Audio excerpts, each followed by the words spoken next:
You're running on autopilot and you don't even know it. You're not even aware of it. You don't know how to stop it. And you're going through these cycles that are really, really painful, and you don't know how to break yourself out of it.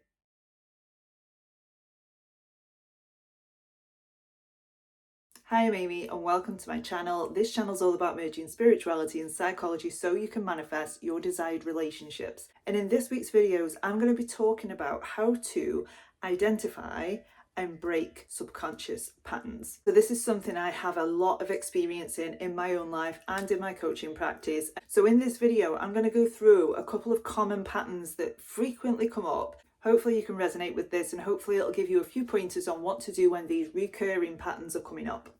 So let's dive in. So research has shown by the time we're 30, 90% of all of our actions are subconscious, which means we're probably not even aware that we're doing it. And you might notice throughout life that a similar thing happens over and over and over again, and you're not really sure why, and you don't know what it is that's within you that's causing the pattern to happen in the first place. So I'm going to use a couple of examples from my own life, one of which when I was in my relationship or manifesting my relationship, and one where I wasn't. So how are subconscious patterns developed? They're just developed over time. Sometimes it might be a trauma response, sometimes it might be to avoid a certain outcome that we fall into subconscious patterns, some of which really do serve us, but some not so much. And sometimes they're really hard to break as well. I mean, if you liken it, say, for example, if you were on a diet and you've got a choice between a chocolate bar and an apple, immediately your mind is going to go for the chocolate bar because it knows the outcome. You have to actually intentionally go for the apple. Because otherwise, if the intention isn't there, your subconscious mind will always go to what's familiar. And this is because what's familiar is equated to safety. Regardless of whether this pattern's healthy or not, your subconscious mind, because it knows what the outcome is going to be, will keep you in the known. Your mind does not like the unknown. So when you are trying to break a pattern and you're really, really struggling, remind yourself of that. Remind yourself that I'm only doing this pattern because it's comfortable and safe. The reason why I'm struggling is because my mind doesn't know what's on the other side of this pattern that I'm trying to break. It doesn't know what the new pattern is. So it will try and keep you rooted in the old because it's safe, even if it's not desirable.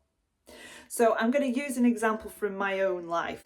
So when something good happened, it was usually followed by something bad. And what this developed in me was a real fear of disappointment. So what I would do to protect myself from the disappointment was that I wouldn't go outside my comfort zone. I wouldn't celebrate my wins. I wouldn't try anything new because in my mind, I had a belief that disappointment would follow. And this had been evidence to me throughout life. Something good would happen and then something bad would happen straight after. So it was almost like I couldn't celebrate anything because I was waiting for the other shoe to drop. And what this developed was a real fear of being disappointed because I didn't want to feel disappointed anymore. So this led to patterns of self-sabotage. And almost paradoxically, I would walk into situations where I would feel disappointed. So in me trying to avoid disappointment, I would manifest situations that would make me feel disappointed. And I would even subconsciously sabotage situations without even knowing it. I wasn't aware of it because I would have to feel disappointed because that's what the pattern was. And because this pattern was safe, my subconscious mind was happy to manifest these situations into my existence. It was happy to let me walk into situations where disappointment would immediately follow. And even when I had achieved something or something good happened, I would immediately feel this deep anxiety because I was waiting for the bad thing to happen. And this pattern showed up everywhere in my life, from my finances to my relationship to my career. It showed up everywhere. And I could even pinpoint the first time that this happened when I was a child, where I'd taken on this belief that happiness isn't possible, that happiness is always followed by disappointment. that you can't have good without bad. And I really internalized these beliefs. So how did I break this pattern? I had to understand that the pattern was subconscious, and I had to really dig into what the beliefs behind this pattern were. Like I said before, fear of happiness. You can't have happiness without disappointment. Had to go through all of those beliefs. Really needed to focus in on those situations where that had not happened. It even followed me through my relationship, where it actually created an on and off pattern in the relationship. So I would get the high of getting back together followed by the low of splitting up again. And I was always expecting it because my belief system meant that that was going to happen. My belief system manifested situations where that had to happen. And it drove my behavior. It drove me to sabotage my relationship because disappointment had to follow success.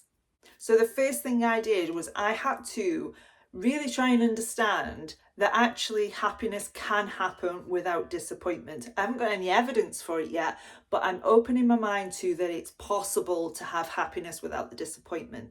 And I looked at all of the patterns that came along with that. So all of the patterns that I had control of, so how I behaved, how I acted. And using my relationship as an example again, I would act like he was going to leave me again, and I would treat him like he was going to leave me again. So I had to stop all of that.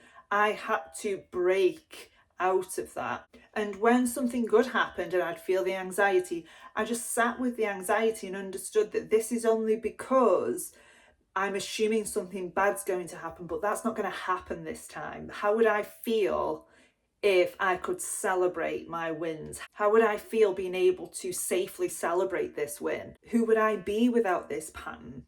How would I respond differently to this pattern now that I know that disappointment isn't going to follow? Yes, my fear of disappointment was still showing up, and I would still make up scenarios that could happen that would steal away my happiness.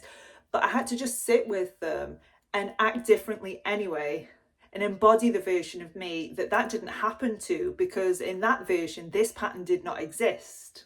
Now, the easiest way that I find to do this is through your actions, because when you are triggered, when a pattern's playing out, it's going to be really difficult for you to notice your thoughts. It's going to be difficult for you to calm down. So the easiest way that I find, you might find it different, but the easiest way that I find is to ask myself, how do I respond differently to this? What do I say differently? How do I act differently? Like with the chocolate bar and the apple, I'm just going to go for the apple this time, regardless of what's going on up here.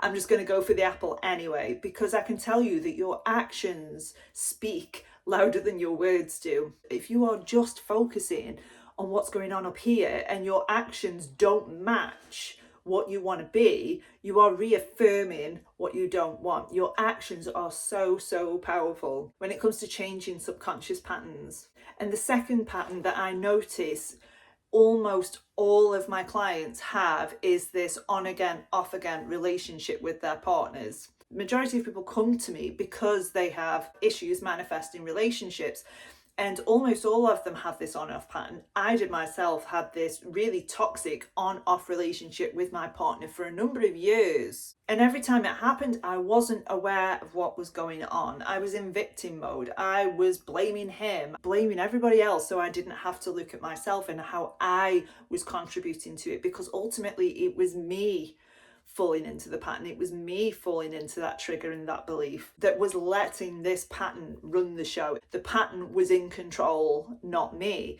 So I had to really look at how I was contributing to that and how I was behaving, and what I was thinking at the time, so that I could go in and change that. And if this is you, then a really helpful solution to this is to go back in your mind to where this pattern comes from and where this pattern starts. So in my previous video last week, I explained that a lot of my triggers came from perceived criticism. I would fall into that belief system that I am being criticized, this person doesn't like me, and I would let the pattern play out, which ultimately didn't end well. So I had to really go back and think, right, okay, the next time I feel criticized, how am I going to respond differently? Am I going to rationalize what's going on and process it properly and release it? Maybe I might say something like, when you say that, it really hurts me. and let that person know. Either one was fine. I just had to respond differently to how I was responding, which was passive aggressive, nitpicking, criticizing back. I had to stop all of that so that I could really get a hold of this pattern, so that I could change it with my actions. And your thoughts will follow your actions. Your feelings will follow your actions, because before long you are going to see evidence that this pattern is breaking. We had conflict a lot less. I would not be in situations where I felt disappointed. My fear of disappointment didn't come to fruition. And the more evidence you can gather to support your new belief system, the new self, the new pattern, the more evidence you have, the easier time you're going to have believing it and letting go of the old pattern. So I really hope you found this video useful. If you have any questions, pop them in the comment box below and I will do my best to answer them, but I will see you in the next video.